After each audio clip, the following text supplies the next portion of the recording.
You brought your kids to a date." The hostess arched a brow, eyeing the twin girls clinging to the sleeves of a man in a worn gray t-shirt and faded jeans. He knelt calmly to tie one child's shoelace voice quiet steady. "It's not a date," he said. "Just dinner." Still, her expression didn't soften. Maplewood Bistro wasn't exactly known for booster seats and plush rabbits. It was the kind of place people chose for proposals or first impressions. Children weren't part of the lighting plan. She led him to table 3 by the window. The glow from the hanging Edison bulbs brushed golden across the glass, casting a soft reflection of the 3 of them, a man and 2 little girls who didn't seem old enough to read the menu. June climbed into the seat arms, wrapped tight around a frayed stuffed bunny. Ella sat quieter, tapping a spoon against the edge of her plate, her curls falling forward like a curtain. She hadn't spoken much on the drive over. Adam knew why. Outside, the borrowed 2009 Civic still ticked softly under the hood. He'd swapped his usual car, his usual clothes, his name at the door. He didn't want to be recognized tonight. He just wanted to be their dad, quietly, without comment. The woman from the dating app had canceled an hour before. "Sorry. I'm not looking to play stepmom." No warmth, no explanation. Just a single sentence that clipped the evening short before it began. He was about to stand up, gather the crayons and the diaper bag, and tell the girls they'd get spaghetti from home instead. And then the door opened. A woman stepped in with the kind of ease people didn't fake. She had a canvas tote over one shoulder and a paperback folded in her hand, her hair swept up messily, like she hadn't looked in a mirror before stepping out. Her eyes scanned the room with the faint squint of someone unsure they were in the right place. Then they landed on his table. She walked toward them. "Hi, I'm Clara," she said, offering a tentative smile. "Sorry I'm late. Bus was crawling." She slid into the seat across from him, barely glancing at her phone again. "You said window table with kids, so figured this must be it." Adam opened his mouth to correct her, but then he saw the way her gaze settled on Ella, the softness in it, the way she didn't flinch at the juice box or the pink bunny or the silence between them. Clara leaned forward. "Do you like cats?" she asked June. June nodded, slowly uncertain. Clara pulled a napkin closer and began sketching with one of the stray crayons. The cat was lopsided with 3 whiskers on one side and a crooked smile. Ella giggled. June did too, the tiniest sound, but one Adam hadn't heard in months. It had been nearly half a year since she spoke more than a few words to anyone outside her sister. Since Caroline died, something inside her had closed tight. No therapist had cracked it. But now here she was giggling over a crayon cat eyes, bright for the first time in weeks. Adam didn't speak. He just watched. Watched Clara draw. Watched her laugh with the girls. Watched his daughters lean in. She hadn't meant to sit at their table. He wasn't the man she thought he was. But in that moment, he couldn't bring himself to tell her the truth, not yet. Because for the first time in a long time, someone had walked into their lives and simply stayed. The spaghetti came in a flurry of noise. One plate nearly slid off the tray. Orange juice sloshed onto the table. Ella dropped her fork twice before she even took a bite, and June used her napkin to wipe marinara from her sister's cheek with the delicate precision of someone who'd done it 100 times. Clara didn't flinch. She didn't lean away from the mess, didn't look around nervously the way some dates did when they saw Adam walk in with kids. She laughed gently like she was used to this kind of chaos, like she liked it. "I once slipped and fell face first into a birthday cake," she told the girls between bites. "Right in front of 22nd graders. It had a dinosaur on it." Ella gasped. "Did the dinosaur survive?" "Barely," Clara said, mouth tilted into a grin. "But he lost a leg." The girls dissolved into laughter, and Adam watched something shift. The usual weight that hung between him and any new adult presence, that quiet space filled with guarded glances and unspoken expectations, was gone. Clara didn't ask how long he'd been a single dad. She didn't comment on their matching shirts or the way June sometimes flinched when plates clattered. She didn't ask about Caroline. She asked June what her favorite animal was. She complimented Ella's uneven pigtails. She listened when they talked, really listened without nodding, just to seem polite. And when Adam caught her looking at him, she smiled not shyly, not flirtatiously, but like someone who saw something simple and stayed with it. A waiter dropped the check midway through the meal. Adam instinctively reached for his back pocket, then paused. These weren't his jeans. He wasn't even sure the wallet was in there. For one long second, his chest tightened. Clara noticed. She didn't say a word, just reached into her purse, pulled out a worn leather wallet, and handed her card to the waiter with a soft smile. "It's fine," she said. "I've had worse dinner dates." He stared at her. "You didn't have to do that." "I know," she said, "but you looked like someone who needed a little grace tonight." He went quiet, not because of the bill, he could have bought the building, but because of the way she did it. Without pity, without performance. She didn't make it about herself. That night, after the girls fell asleep with their heads pressed together, Adam sat in the driver's seat of the Civic, with the drawing Clara had made still resting on the dashboard. A cat with 5 whiskers and lopsided eyes. June had scribbled a heart above it. Clara plus Ella. He held it longer than he meant to. It brought back an old memory, Caroline, sitting on the kitchen floor drawing farm animals, with the girls on sheets of newspaper. She'd laughed until she cried when June colored in a cow purple. That night had haunted him. It made every new smile from a woman feel like betrayal. But something had changed tonight. It didn't feel like he was replacing anyone. It felt like someone had gently stepped into a space that had been left open for too long.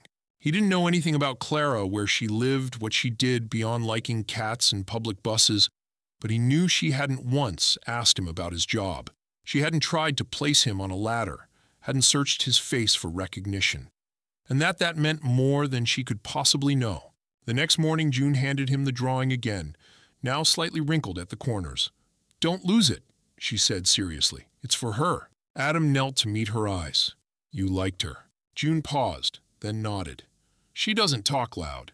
That was all she said. That weekend, as the sun dipped low over Mapleton, and the town settled into its usual quiet rhythm, Adam found himself driving past the library on Pine Street, the one with the red doors. He didn't stop. Not yet. But he looked at it, the way a person might look at a light left on in an otherwise dark house.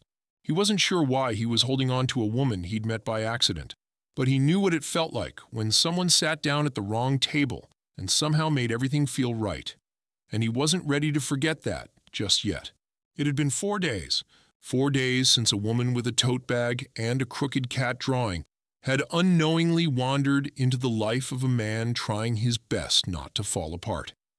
Adam had replayed their conversation more times than he cared to admit. Not the words there weren't many, but the tone, the pauses, the way she asked June a question, with real patience. It stayed with him like a song that hadn't faded yet. That Saturday morning, he dressed the girls without thinking too much. Nothing fancy, just matching cardigans and the hairbands they insisted on wearing sideways. He told himself it was just a casual visit, maybe a quick stop at the library. No expectations, no plan. But he drove straight to Pine Street. The red doors were easy to spot, even through the low mist that still clung to the town. They parked 2 blocks away.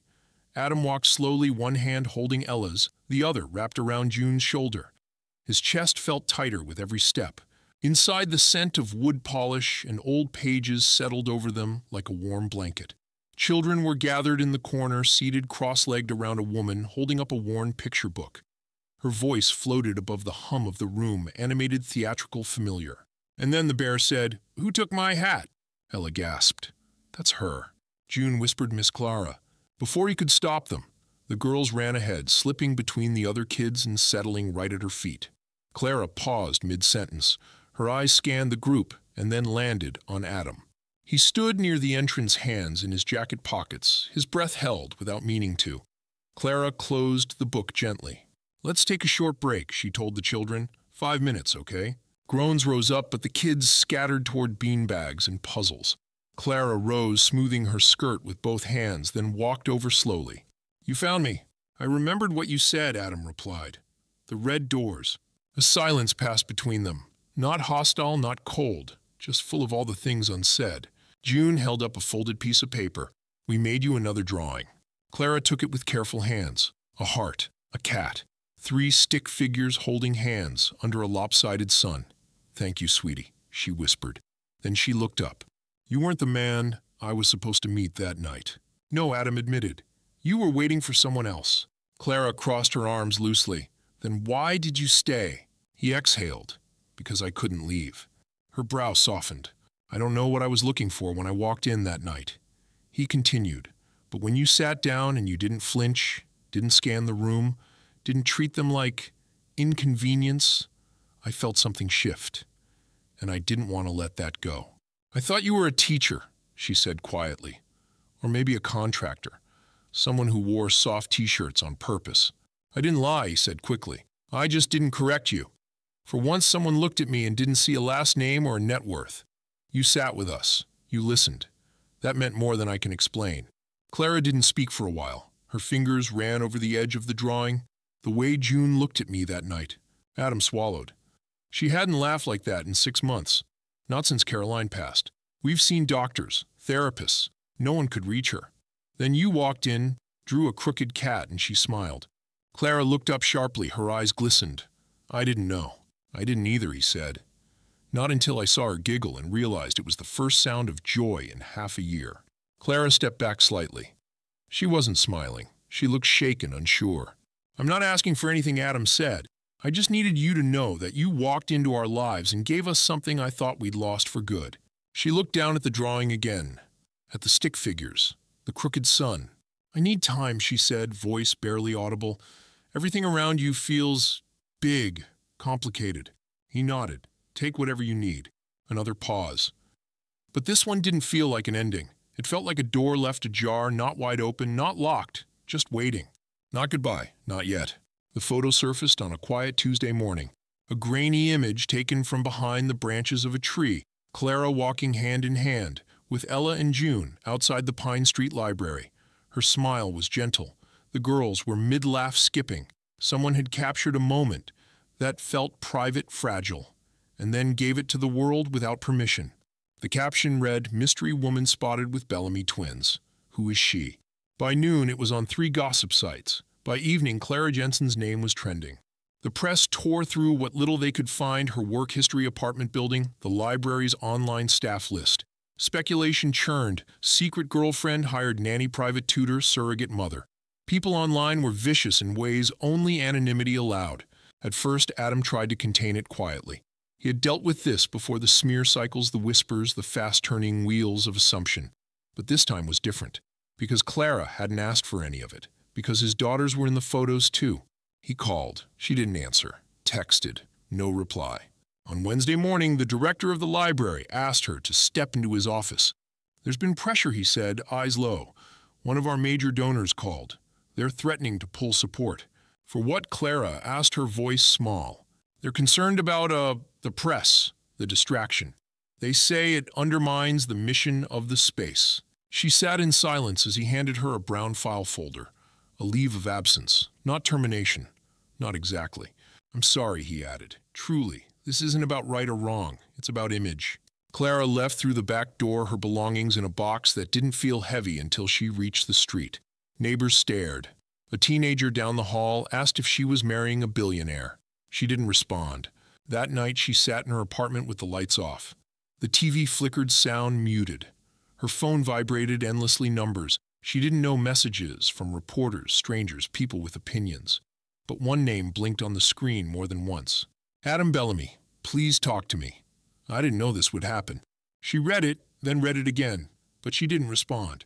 The next morning, the sidewalk outside her building was lined with reporters. A wall of lenses, microphones, questions.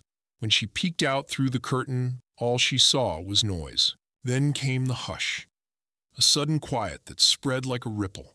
A car door slammed. Footsteps approached. Adam stood at the foot of her building.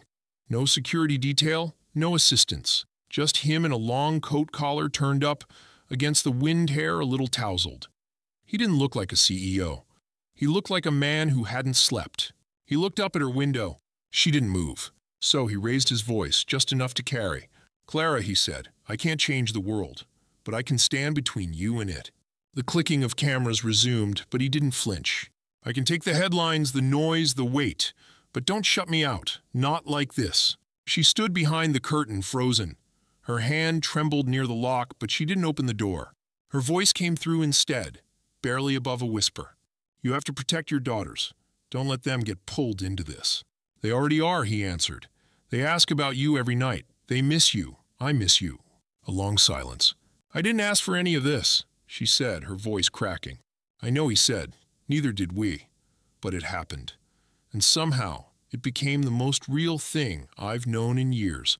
The curtain shifted, then fell still. "I'm sorry," she whispered through the door, "but I need you to go." He stood there for a long time. Then he nodded once and turned, walking back into the press swarm, with shoulders squared and steps heavy.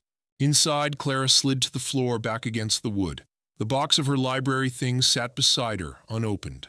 Her eyes drifted to the piece of paper still taped to the door. The old cat drawing, the one from that first night. Underneath it, a new one had appeared, childlike writing in crooked lines. "We miss you, Miss Clara, Ella and June." She pressed her forehead to her knees and let the world spin on without her. And on the other side of the door, the man who had once come to dinner with 2 mismatched hairbands and no wallet stood alone in the spotlight, holding onto a truth no camera could capture. He hadn't come with money, he came with his heart. But for now, that wasn't enough. Clara hadn't taken down the drawing. It was still taped to her door, crayon lines faded by sun, and Time, the crooked cat with a too big smile, and the words, "We miss you, Miss Clara." Ella had drawn the purple heart. June's tiny orange handprint pressed in the corner like a signature no one could forge. Every time Clara passed that door with groceries, mail, or simply herself, her fingers brushed its edge. Every time she paused, and every time she walked on. The media noise had shifted elsewhere. Another scandal had taken center stage. But quiet didn't mean healing. Her job was still under evaluation. Her name lingered like residue in comments and cached headlines. She told herself that space meant safety for them and for her, that she had done the right thing. But silence didn't soften the ache. She missed Ella's rambling questions about clouds and crickets. She missed June's quiet way of watching the world. She missed the way Adam looked at her, not with pity, not with want, but like he saw something in her she'd stopped believing was still there. That morning she sat cross-legged on the floor, sifting through a box she hadn't touched in years, filled with faded photos books from her childhood, and one tiny clay dinosaur cracked across its tail. It had been a gift from a boy who once called her Mama Clara. She had almost married his father, had packed lunches, folded socks, learned the names of all the stuffed animals.